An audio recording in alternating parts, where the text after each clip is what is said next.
Thank you, Mr Deputy Speaker. I rise in support of the Government's Australian Veterans Recognition Putting Veterans and Their Families First bill. Mr Deputy Speaker, a few weeks ago I had the privilege of presenting a unit citation for gallantry to my constituent Jeffrey Eaton. Jeff was a private on the front lines during the battles for fire support bases Coral and Balmoral during the Vietnam War. Jeff did me the honour of requesting that I present him with that citation in lieu of his unit's commanding officer.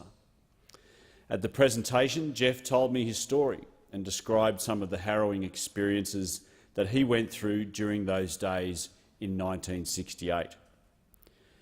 It's impossible for those of us who were not there to fully understand what this bill describes as the unique nature of military service and the sacrifice demanded on those who commit to defend our nation.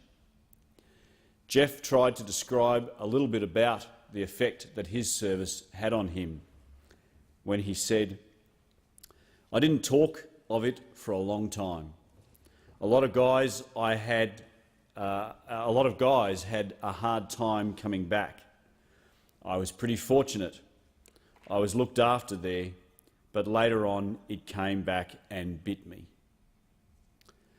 Jeff has been part of advocating for proper recognition of the actions and the experiences that his comrades went through at Coral and Balmoral. As he said at the presentation, the unit's recognition was a long time coming. I was pleased to have the opportunity to thank Jeff for his service, and I hope that the citation will be of some comfort and pride to Jeff and to other members of his unit and their families. Jeff's story was another moving reminder for me of how critical it is that we appropriately recognise and acknowledge our veterans' service. I believe that today's bill is another important step, both practical and symbolic, toward proper recognition for all of our former servicemen and women. In August last year, I held a Fisher Veterans Forum in my electorate at the Caloundra RSL. I invited Senator Jim Molan to take part in the forum. The veterans that we spoke with were passionate about the importance of service and the ADF. They were modest about their contributions and, most importantly, they were passionate about supporting one another. When it came to the help that they wanted from government, the message was loud and clear. Veterans want the support that we provide to be straightforward to access, and they want practical, pragmatic solutions.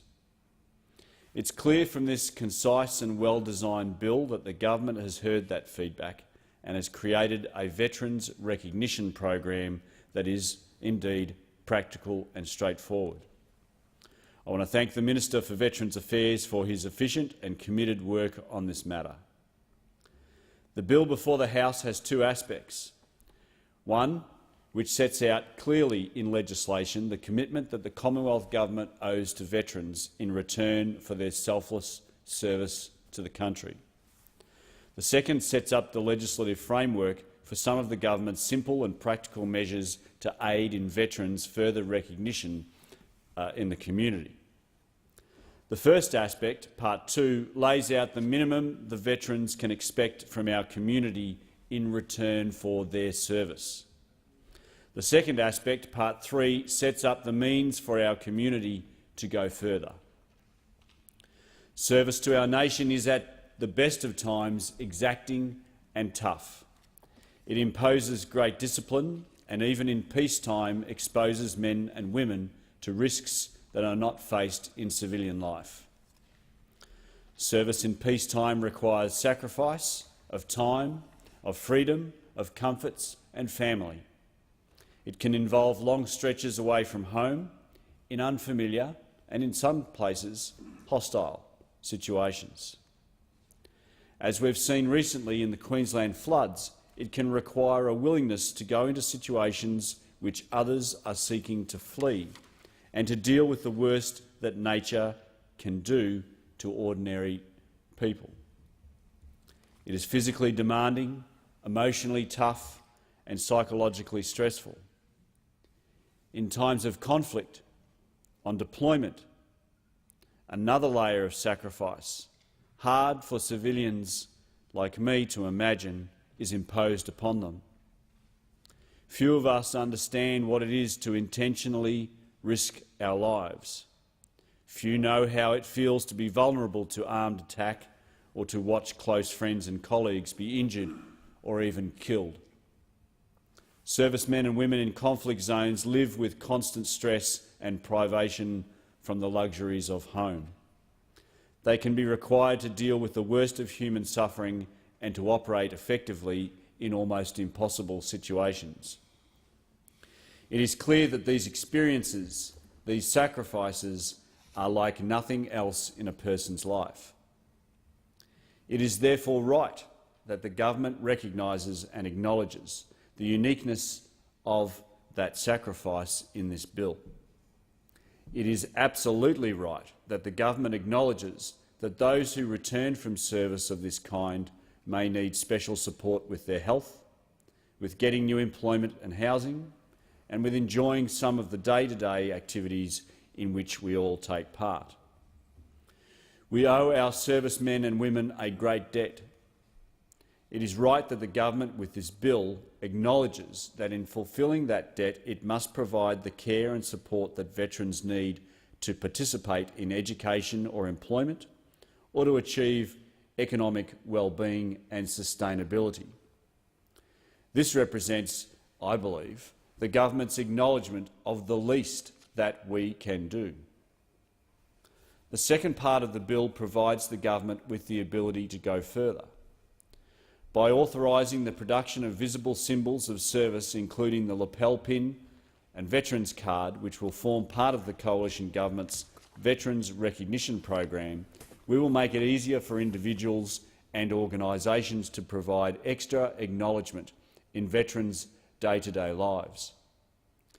This may be as simple as a thank you in the street or a seat given up on the train, but it might include discounts, concessions or other special offers made by businesses and organisations in the community. With the proposed covenant, a uniquely Australian oath in its unpretentious simplicity, this bill also provides a means for all of us to buy into these same commitments. Alongside our government, alongside businesses and community groups, the covenant gives ordinary Australians the opportunity to give thanks and to acknowledge the debt we all owe to our servicemen and women. I've sought in my own way in my electorate of Fisher to create more opportunities to acknowledge our veterans, and in the process I have encountered one of the very challenges that this bill will overcome. On the 11th of October last year, I held the first of what I hope will be an annual Sunshine Coast Veterans Day.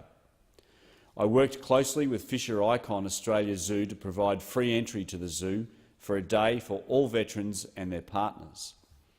I received significant support from local RSLs, including especially the nearby Glasshouse Country RSL sub-branch, and from local veterans organisation Wet Vets. Mates for Mates held their regular coffee catch-up at Australia Zoo, and in total, hundreds of former servicemen and women visited the zoo to enjoy their unique wildlife experiences throughout the day. I'm grateful to Wes Mannion and Bill Ferguson of Australia Zoo and to Jamie Hope of Wet Vets for helping me organise the day. It was a wonderful experience, and I hope that we'll have many more such Sunshine Coast Veterans Days in my electorate in the years to come.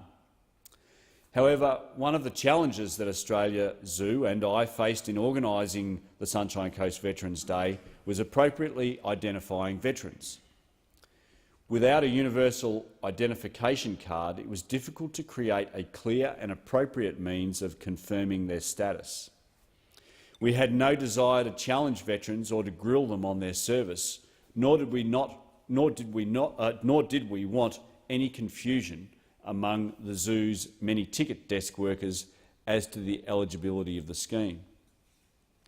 In the end, it was necessary to trust common sense and to the community's goodwill. The provision in the bill before us today for a single, clearly marked veterans card will make this process significantly easier for everyone in future years. The Veterans Card, the Veterans Covenant and the lapel pin are simple, practical and timely measures that will enable our community and local businesses to get behind the recognition of veterans and easily offer them the thanks that they deserve. I urge them to do just that. Before I close, I want to acknowledge the work of my constituent Graham Mickelberg and his son, the hard-working state member for Buderim, Brent Mickelberg. Graham and Brent both served in the Australian Army and have been tireless proponents of greater recognition for veterans for many years. Brent has consistently highlighted the challenges of transition for recent veterans and has spoken movingly in the Queensland Parliament about the post-traumatic stress disorder, which made his own return to civilian life so difficult. Graham is a passionate man whose insistence and tenacious advocacy is impossible to ignore.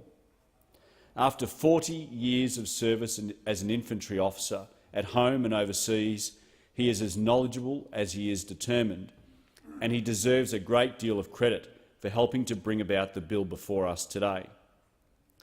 As far back as May 2013, he wrote in the Sunshine Coast's Hinterland Times that Australia would be well served to consider a military covenant that recognises the unique nature of military service and enhances the respect accorded to Defence Force members and veterans. Since then, both Graham and Brent have joined me in Canberra to meet with the Minister for Veterans Affairs and have been a very active part of supporting the development of this Veterans Recognition program. I know that Graham and Brent will be following today's debate very closely, and I want to thank them for their hard work on behalf of veterans on the Sunshine Coast and all over Australia. I also want to make a big shout-out to Wynne Fowles, who is also another of my constituents and the Vice President of the Sunshine Coast Defence Force Welfare Association chapter.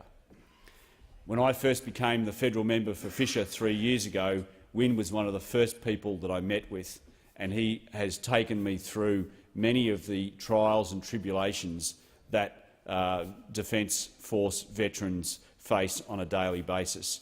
And I know that Wynne has been also instrumentally involved in the creation of the Military Covenant.